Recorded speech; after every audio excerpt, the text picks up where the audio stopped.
Part 1: The Signal. Intro. Cinematic tone. In the silent darkness between stars, in a region of space forgotten even by ancient civilizations, something awakened. A transmission. A whisper. A warning. Humanity did not hear it first. But humanity was the only species that would dare to answer it. This is how everything began. Scene 1, Earth, year 2341. For more than 200 years, humanity had been exploring the stars. They were not the strongest, nor the fastest, nor the oldest race in the galaxy. But they had one thing no other species possessed: a relentless refusal to surrender. Earth was united under a single banner: the stellar coalition of humanity, led by the Council of Unified Worlds. Human colonies stretched across 11 systems. Trade flourished. Peace was stable.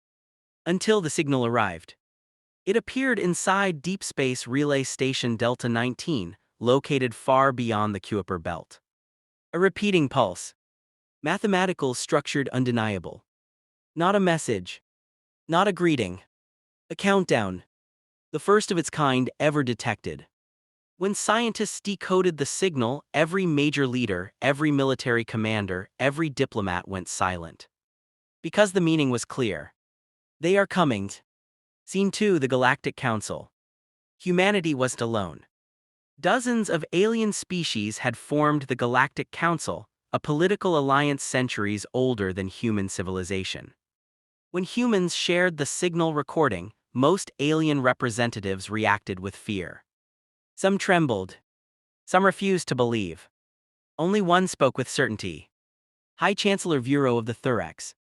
He rose slowly from his seat, mandibles clicking, glowing eyes staring directly at the human delegates. "We warned you," he said. "The harvesters have returned." A long silence filled the grand chamber. Ambassador Aisha Rahman, representing Earth, leaned forward. "What are harvesters?"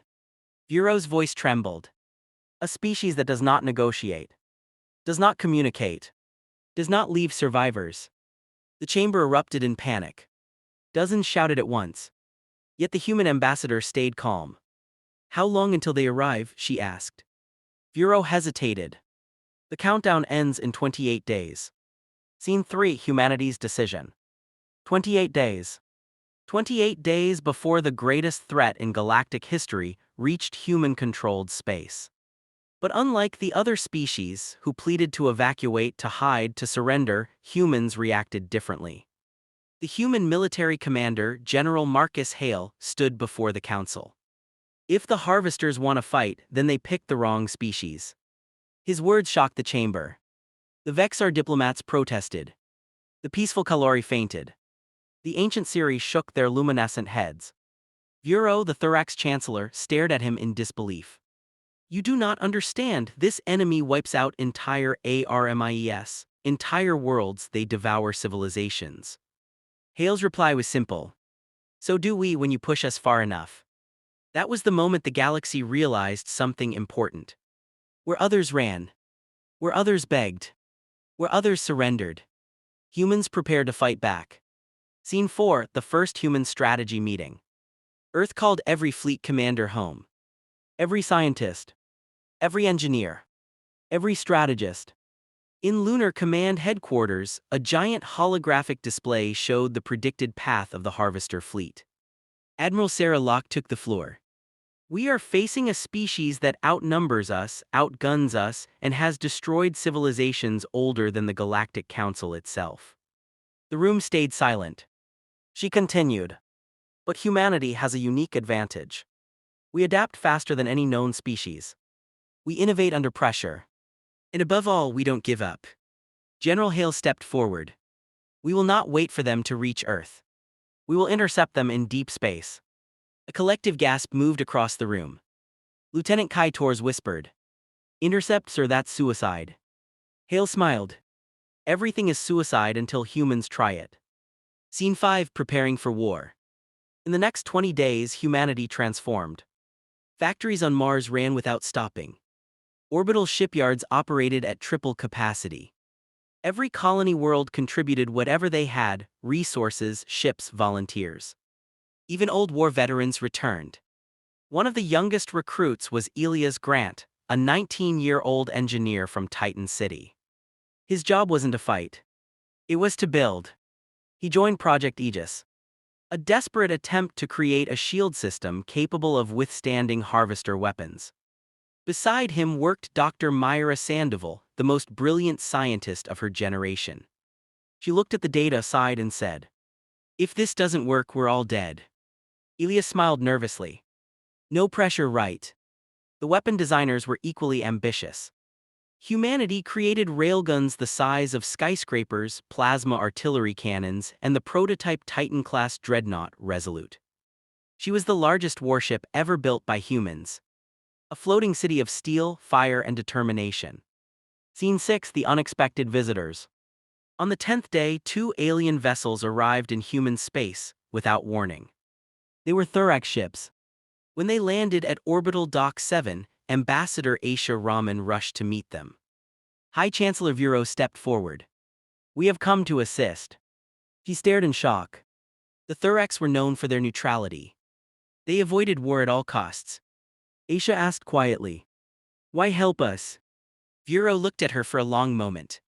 "Because in my long life, I have never seen a species choose to fight the harvesters. And because of one thing your general said." "Which is?" Vero's mandibles clicked softly. "Everything is suicide until humans try it." Scene 7: The Calm Before the Storm. 3 days remained on the countdown. Human fleets gathered near the Helios border, forming the largest armada Earth had ever assembled. 37 human warships. 4 Thorax cruisers. Hundreds of support vessels. Admiral Locke looked out at the stars from the bridge of the Resolute. Her second-in-command, Commander Imani Brooks, approached. "Ma'am, if we fail, there won't be a second chance." Locke nodded. "Then we don't fail." In his engineering bay, Elias Grant tightened the final calibration bolt on Project Aegis. His hands shook from exhaustion. Dr. Sandoval put a hand on his shoulder. "Get some rest, Elias." He smiled.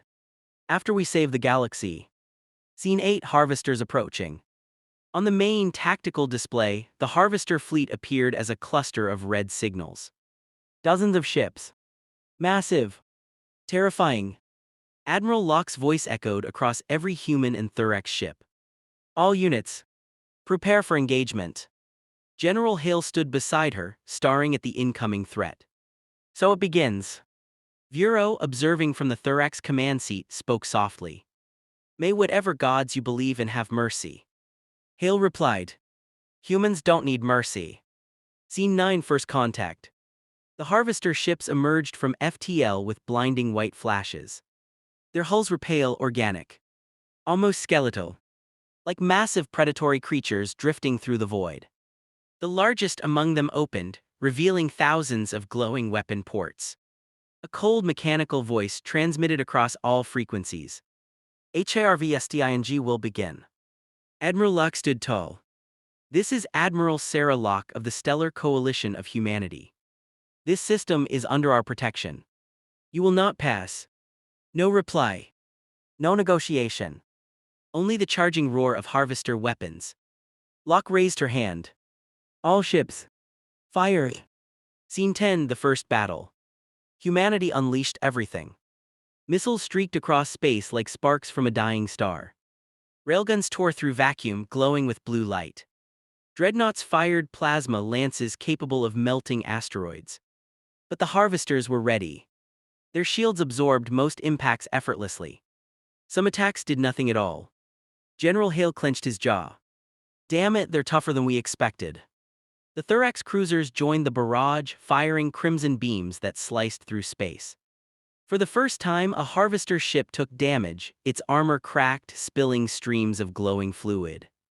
The bridge erupted in cautious hope. Vero hissed, "Focus fire on the damaged one." But the harvester fleet retaliated. Beams of pure energy shot forward, ripping through 2 human frigates instantly. Hundreds of lives disappeared in a flash. Admiral Locke whispered, "Hold the lines." But inside her heart tightened. Scene 11: A Desperate Move. The harvesters pushed forward slowly but relentlessly. Human forces were being pushed back. General Hale shouted, Deploy the Aegis shield, now. Deep in Engineering Bay 3, Elias Grant and Dr. Sandoval activated the massive generator. The entire Resolute shook violently. A blue wave expanded outward from the dreadnought. A shimmering barrier of electromagnetic energy mixed with exotic particles. For the first time in history, Project Aegis activated. Harvester beams struck the shield and deflected harmlessly. The bridge erupted in cheers. Admiral Locke smiled. Beautiful work, engineering. Elias, exhausted but smiling, leaned back. Told you after we saved the galaxy. But the celebration didn't last long. The Harvesters switched tactics. Their ships moved into new formation, one never recorded in Council history. Bureau's eyes widened. No, they're preparing the Singularity Lance. Locke turned sharply. Explain. Bureau whispered. A weapon capable of tearing space itself. General Hale muttered. Of course they have something like that. The countdown to activation began. Humanity had seconds. Scene 12, the turning point. Admiral Locke made a decision in a single heartbeat. All ships concentrate fire on their central vessel, break their formation. Every human and thorax weapon locked onto the massive Harvester flagship. The space around them filled with light. Plasma missiles, beams, and railgun fire. The flagship's armor cracked under the assault. It faltered. Its formation broke. The Singularity Lance stopped charging. General Hale exhaled. We bought ourselves time. But then, another Harvester vessel moved into the central position, charging the weapon again. Scene 13, the sacrifice. A human destroyer, Horizon's Flame, moved out of formation. Its captain, Zara Iqbal, opened a direct channel. Her voice was calm. Steady. Brave. All ships, this is Captain Iqbal. If we don't stop that weapon now, everything ends. Admiral Locke shouted. Zara, don't do it, pull back. But the Horizon's Flame accelerated, engines burning at maximum power. Captain Iqbal whispered. For humanity. The destroyer slammed into the charging Harvester ship. A blinding explosion filled the void. The Harvester vessel disintegrated. The Singularity Lance collapsed. Silence consumed the battlefield. General Hale closed his eyes. We won't forget you, Captain. Scene 14, Humanity Strikes Back. The sacrifice changed everything. Human ships surged forward with renewed fury. The Thorax joined them, fighting side by side with humans. For the first time in history, the Harvesters were pushed back. Their formation broke. Their shields flickered. Admiral Locke shouted across the comm. All forces push. This is our chance. And humanity did what humanity does best. Turn desperation into strength. Turn fear into fire. Turn the impossible into the inevitable. One Harvester destroyer fell. Then another. Then a third. The galaxy watched in disbelief. Scene 15, the ending of Part 1. The battle wasn't over. The war had barely begun. But humanity had done something no species had ever achieved. They survived the first attack. As the remaining Harvester ships retreated into deep space, Admiral Locke stared at the tactical display. Commander Brooks approached quietly. Ma'am, they'll be back. Stronger. Locke nodded. Then so will we. General Hale stepped beside her, folding his arms. Today we didn't just defend Earth. We sent a message. Aisha Rahman added. A message the entire galaxy will hear. Bureau, standing among them, spoke the final line. Humanity has spoken back. The screen faded to black. End of Part 1.